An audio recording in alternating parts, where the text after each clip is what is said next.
At this moment, you could be anywhere, doing anything.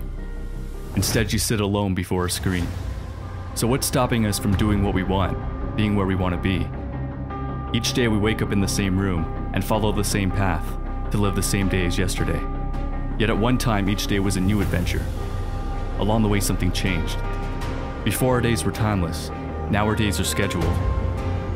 Is this what it means to be grown up? To be free? But are we really free? Food, water, land, the very elements we need to survive are owned by corporations. There's no food for us on trees, no fresh water in streams, no land to build a home. If you try and take what the earth provides, you'll be locked away. So we obey their rules. We discover the world through a textbook. For years we sit and regurgitate what we're told, tested and graded, like subjects in a lab.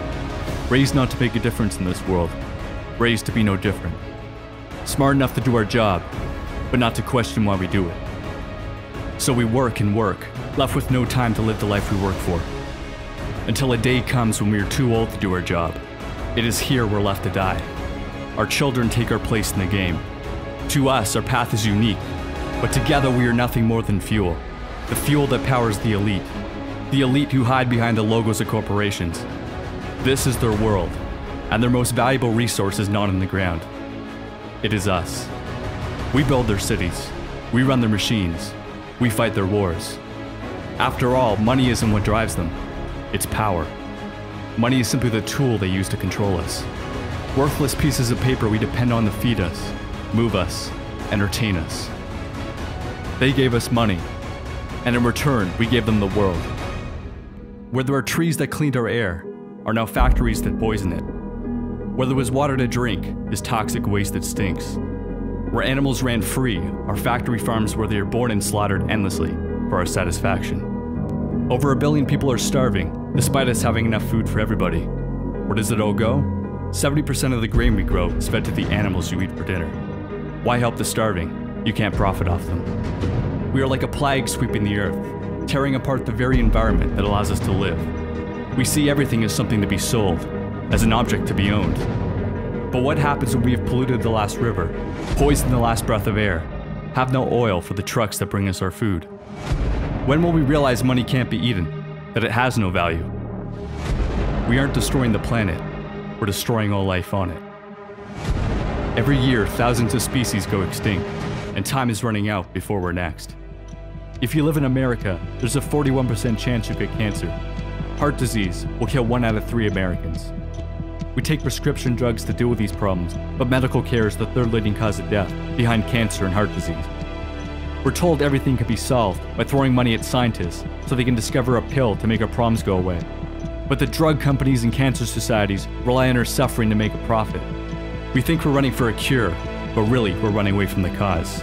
Our body is a product of what we consume, and the food we eat is designed purely for profit. We fill ourselves with toxic chemicals, the bodies of animals infested with drugs and diseases. But we don't see this. A small group of corporations that own the media don't want us to. Surrounding us with a fantasy we're told is reality. It's funny to think humans once thought the Earth was the center of the universe. But then again, now we see ourselves as the center of the planet. We point to our technology and say we're the smartest. But do our computers, cars, and factories really illustrate how intelligent we are? Or do they show how lazy we become? We put this civilized mask on, but when you strip that away, what are we? How quickly we forget only within the past 100 years did we allow women to vote, allow blacks to live as equals. We act as if we're all-knowing beings, yet there's much we fail to see. We walk down the street ignoring the little things, the eyes who stare, the stories they share, seeing everything as a background to me. Perhaps we fear we're not alone, that we're a part of a much bigger picture. But we fail to make the connection. We're okay killing pigs, cows, chickens, strangers from foreign lands. But not our neighbors, not our dogs or cats, those we have come to love and understand. We call other creatures stupid, yet we point to them to justify our actions. But does killing simply because we can, because we always have, make it right? Or does it show how little we've learned, that we continue to act out of primal aggression, rather than thought and compassion? One day, the sensation we call life will leave us. Our bodies will rot, our valuables recollected. Yesterday's actions will remain. Death constantly surrounds us. Still, it seems so distant from our everyday reality. We live in a world on the verge of collapse. The wars of tomorrow will have no winners. For violence will never be the answer. It will destroy every possible solution.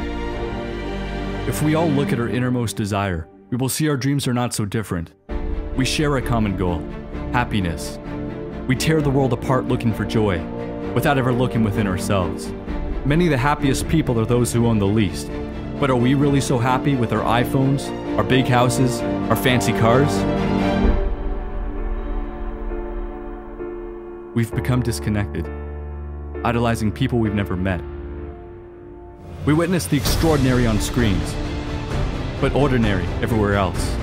We wait for someone to bring change, without ever thinking of changing ourselves.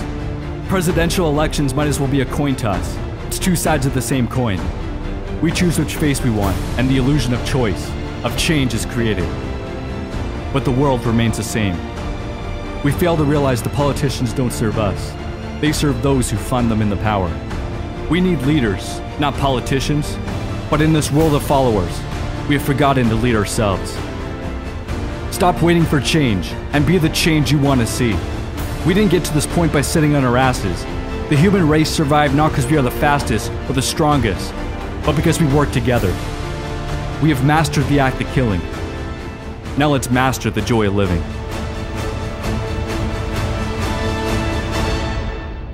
This isn't about saving the planet. The planet will be here, whether we are or not. Earth has been around for billions of years. Each of us will be lucky to last 80. We are a flash in time, but our impact is forever.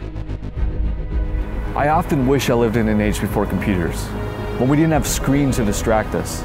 But I realize there's one reason why this is the only time I want to be alive. Because here today we have an opportunity we never had before.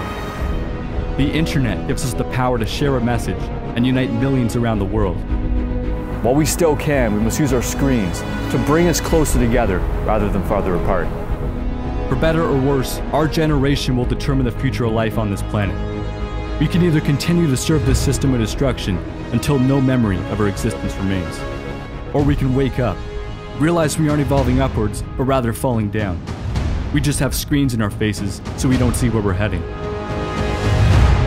This present moment is what every step, every breath, and every death has led to. We are the faces of all who came before us.